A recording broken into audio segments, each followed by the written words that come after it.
Moving on, time to take a look at the rankings of the major video game publishers for 2014. Metacritic puts this list together every year. I think it's very interesting.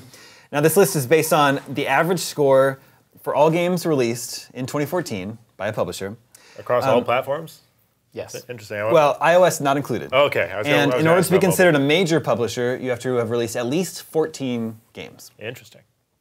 And so there's 4 factors: average score of all games released, the percent of games with good reviews, which is 75 or higher, percent of games with bad reviews, which is 49 or lower, and then the number of great reviews, which is 90 or higher. Now, wait, sorry. Is this 14 reviews in 1 year? Or 14 releases in 1 year. In 1 year? Wow. Yeah. Not a lot of publishers. Did Activision even put out 14 games last year? Oh, yeah. I guess we'll find out. Activision Blizzard. Based on that criteria, anyone have a guess as to who the #1 publisher of 2014 was? Nintendo. Yes. Yeah, 100%. Nintendo, average 2014 score, 76.5. Only major publisher to have a good average score. So an average score above 75. Wow. Interesting. So how many games did they release? I don't have that number, but it was at least 14. Okay, because I'm guessing it was probably not. I don't know if it was much more than 14. They're also the only publisher to have more than one game with a score of 90 or higher. So Smash Bros. And Bayonetta 2. Oh, nice. Only publisher. Interesting. Yeah. Yeah, so that's actually, Nintendo didn't develop Bayonetta 2, they did publish it. And that's sort of the one thing to keep in mind, that this is a list of publishers. So a publisher funded a studio, gave them a pile of money and said, make this game, and then, they get to sort of take the credit in this, these results for its success or failure. Yeah. They get the credit as the publisher. Yes. Right. Because no developer is obviously releasing more than, a handful of games a year. Yeah. Nintendo's best scored game of the year was Super Smash Bros. For Wii U. Yeah. Deserved. The best new original game, though, was Bravely Default. The score of 85. Wow. Interesting. 3DS RPG released early last year. Yeah, really good RPG.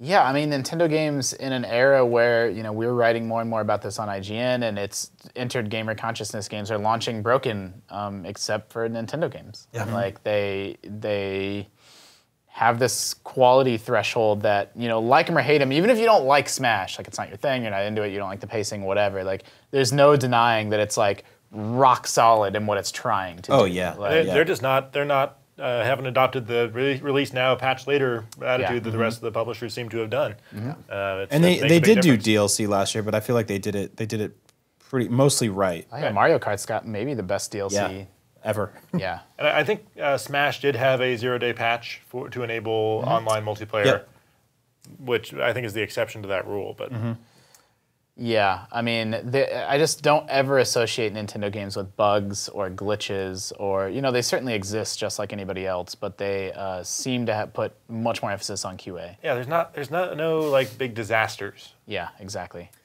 Nintendo's worst reviewed game of 2014 was a game I had never heard of, Chibi Robo Photo Finder. Oh, really? For 3DS. Yep, I passed on that one. Yeah. I was never much of a Chibi Robo guy, though. I like the original. Yeah? Yeah. The GameCube one? They Or was made it N64? It was a GameCube. Okay.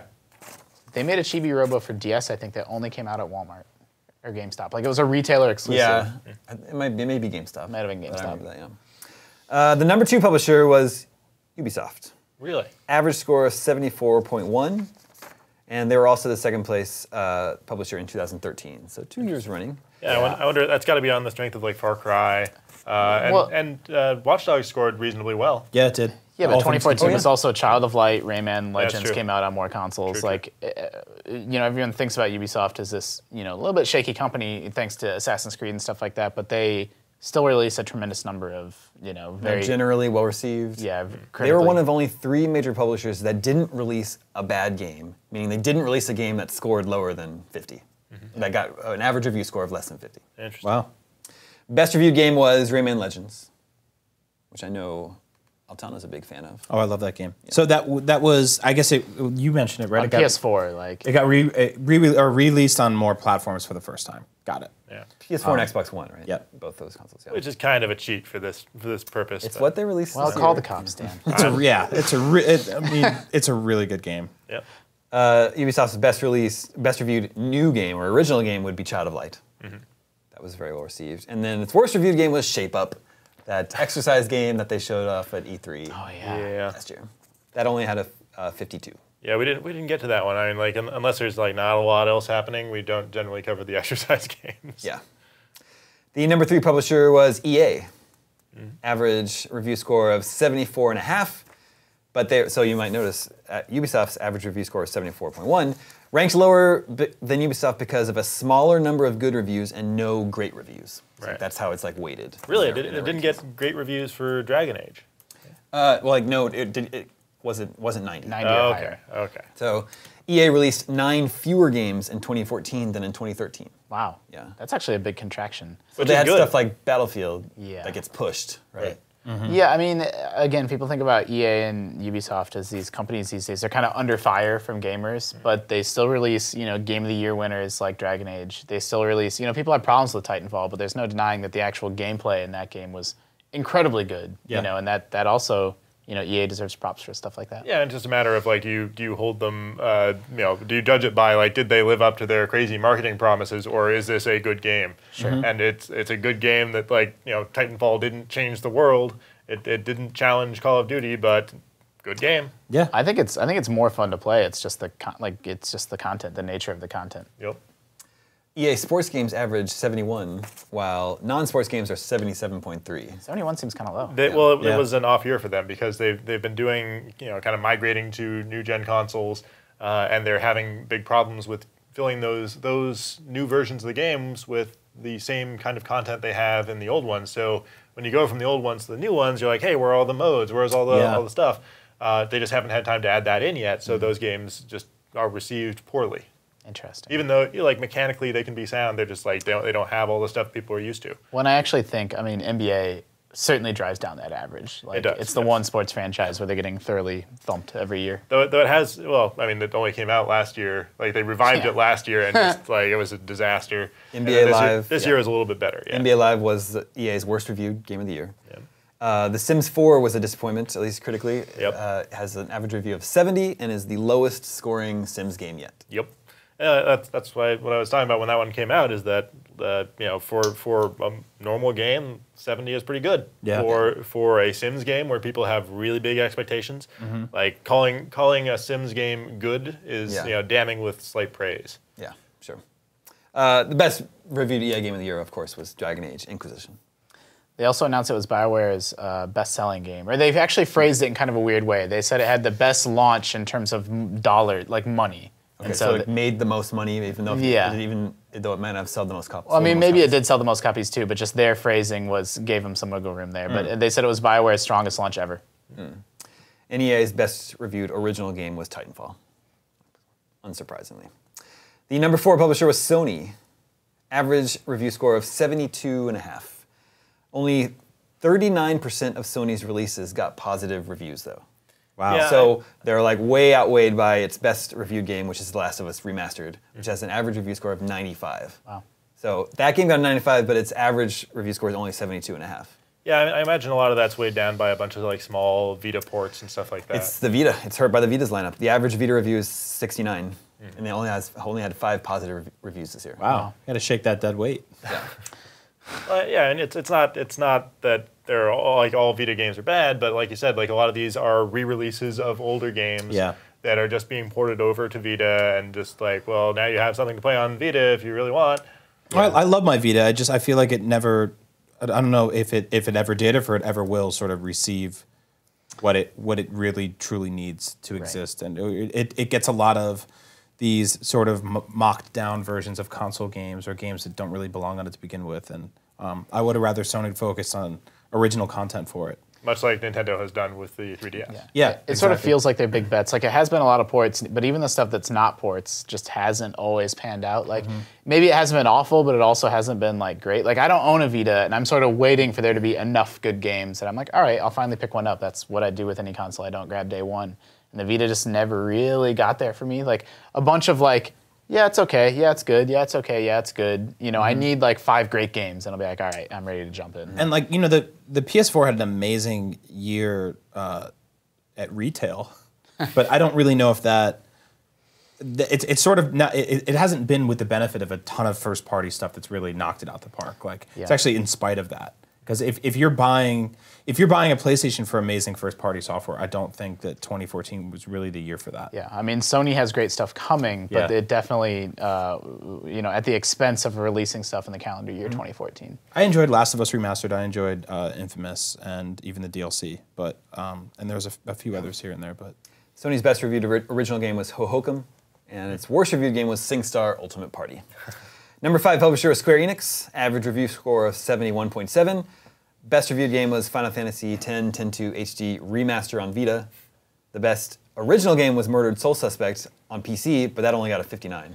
Oh. Yeah. Whoa. Yeah, that game, very polarizing. Yeah. And then its worst reviewed game was Deus Ex: The Fall, the PC version, which the reason was it's just like a straight port of an iOS game. Yeah, we actually I reviewed it. I reviewed the iOS version positively because really it's fully voice acted and pretty, and you explore, another sort of futuristic city. It was really, really impressive to have in your pocket, but it's a big mistake to put that game on PC. And just the controls were not adapted. Yeah. Like, they're just badly done. Nothing's worse than a game that controls badly. Yeah.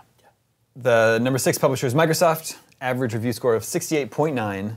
Best reviewed game was Minecraft on Xbox One. Best original game was Sunset Overdrive, which got an 81. But this was the second straight year that Microsoft did not release a game that got a 90 or higher average review. I am surprised that Sunset Overdrive's review average is only 81. I mean, that's incredibly high, but that game was really, really good. Does Microsoft get credit for releasing Minecraft on all the PlayStation platforms and stuff like that under their banner? I mean, that was Mojang, but they bought Mojang. So Yeah, They'd I guess be I the don't know how publisher they work now, that yeah. out. But they are the publisher now, but I don't know if they actually published them at the time. Yeah, I'm not sure. Worst reviewed Microsoft game was Dead Rising 3 Chaos Rising. DLC for that game. Number 7 publisher, Bandai Namco. Really surprised on there. Average score of 68. Best reviewed game, Dark Souls 2. That's why they're on there. Best original game was Deadcore, a PC game. What? I've Deadcore. heard of that. I've legitimately 79. never heard of that game. All right, I know we're running out of time, but I do have footage of Deadcore that I can pull up. That sounds like a game made from a random game name generator. This is Deadcore on PC. It came out this year. Has an average review this! score. Yeah, no, this is awesome. This is like the first-person shooter, but without the shooting, like first-person platforming. Okay. Yeah, I bought this game on Steam. It's another game I bought because it looked rad, and then haven't had a chance to play it yet. This looks amazing. It does have shooting, but what you're shooting is like switches to make platforms appear. Yeah. You're not actually killing anybody. So it's like precision shooting. Got it. Yeah. I don't know whether it's good or not, but I remember I watched this exact trailer, and I'm like, this looks badass. Yeah. And finally, the number 8 publisher is Activision Blizzard. Average review score of 67.1. They're apparently always hanging out near the bottom of the list because they release a lot of bad games. And this is putting Activision and Blizzard together. If you subtract the Activision portion, Blizzard would have an average review score of 85.5. Yeah. So the best reviewed game was Diablo 3 Ultimate Evil Edition. The best original game was Destiny. Their worst game they released this year was Transformers Rise of the Dark Spark. The Wii U version in particular. Yeah. Still going after those movie games. Yeah. Yeah, that Rise of the Dark Spark. On Wii U, it didn't even have the multiplayer, which was our reviewer's favorite part of it. He still thought it was a bad game, regardless of platform. But take away the multiplayer, and it's even worse. If you you mentioned at the top that this is all Metacritic based, right? Yes, this is all Metacritic data. So they did the mid-tier publishers, like the ones that didn't make that many games each year, and on that list, Telltale was number 1. Interesting. Before we go, Justin, it's 2:59. Can we discuss what we're playing this weekend before we go? Yes. All right, Dan, what are you playing this weekend? Oh, that's a good question. I'm probably going to jump into some Dying Light. There you go. I haven't jumped in yet, but I need to. Justin? Yeah, I'm playing Dying Light as well. I started it last night. The game opens very weirdly. It does get better, but that first hour is super strange. Totally agree with you. That's actually just what I got through, and then I came to work, and I was like, huh, Yeah, everyone loves this game? And everyone was like, go back and play more. Yeah, it gets It's like, better. okay. I'm playing Majora's Mask. Oh, yeah. 3D.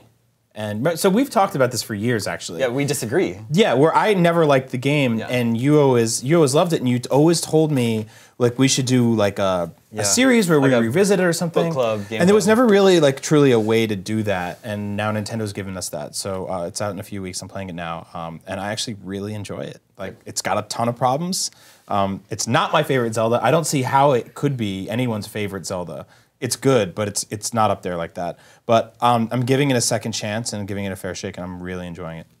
Well, it's my favorite Zelda in my memory, but maybe that'll turn out to be an alternate history.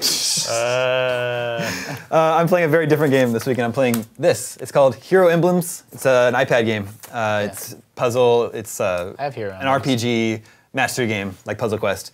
It's very cool. You have 4 people in your party. Each one is a different class. So like when you match the swords, your fighter will attack. When you match the hearts, your healer will heal everybody.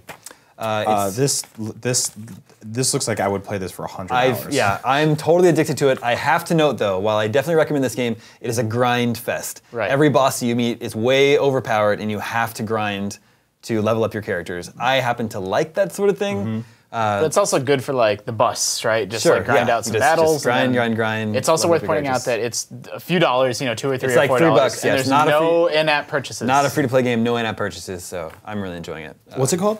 Hero Emblems. Sweet. Yeah. I'm downloading that. Very cool. All right, that's all the scoops we had for you this week. Thank you, Dan. Thank you, Justin. Thank you, Brian. Remember, you can always reach us at the email address, gamescoop@ign.com. And if you want a copy of the Order 1886, go to ign.com/orderscoop. Enter your info there.